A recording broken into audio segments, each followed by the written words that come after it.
Bonjour à tous. Dans les 10 ans qui viennent, notre économie va devoir faire face à un défi silencieux mais colossal. Pas moins de 500 000 dirigeants d'entreprises, aujourd'hui âgés de plus de 60 ans, vont être concernés par le passage de relais de leur société. Ce qui est nouveau aujourd'hui, ce n'est pas le sujet de la transmission en soi, c'est l'énorme volume d'entreprises qui arrivent simultanément sur le marché. Dans un contexte morose où le niveau record des défaillances, près de 70 000 en 2025, fragilise déjà considérablement notre tissu économique, l'enjeu est vital pour la sauvegarde de nos emplois. Alors face à cette urgence, le gouvernement, par la voix du ministre des PME, Serge Papin, met la dernière main à un plan pour faciliter ces transmissions.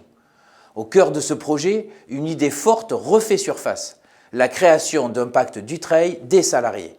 Concrètement, il s'agirait de dupliquer le dispositif d'allègement fiscal qui existe déjà pour les transmissions familiales afin de l'appliquer lorsqu'un patron transmet sa société à un ou plusieurs de ses salariés.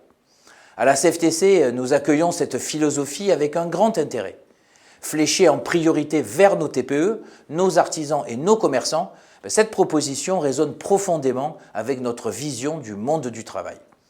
Qui connaît mieux l'entreprise, son savoir-faire et ses clients que ceux qui y œuvrent tous les jours? Permettre aux salariés de reprendre les rênes, c'est reconnaître que l'entreprise n'est pas qu'un actif financier que l'on vend au plus offrant. C'est une communauté humaine.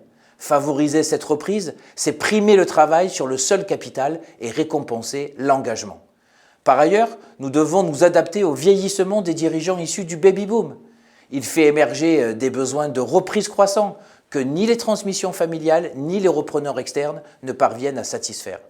Que ce soit via ce nouveau pacte fiscal ou par le biais d'une reprise en coopérative comme les SCOP, ces alternatives sont indispensables pour éviter la disparition d'entreprises viables.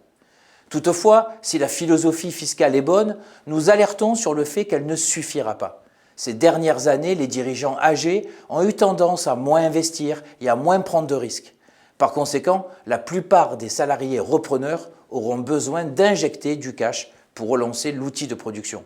Il est donc impératif qu'un véritable volet financier accompagne cette mesure avec la mobilisation des banques et de fonds dédiés, ainsi d'ailleurs que le soutien d'acteurs publics comme BPI France. En conclusion, et soyons clairs, transmettre une entreprise à ses salariés, ce n'est pas seulement sauver des emplois locaux, c'est donner un sens profond à l'économie. Dans une époque où le travail est parfois perçu comme désincarné, faire des travailleurs les maîtres de leur propre destin professionnel est une réponse profondément humaine et humaniste. La CFTC militera pour que ce pacte ne soit pas qu'un simple effet d'annonce, mais devienne un véritable outil au service du bien commun.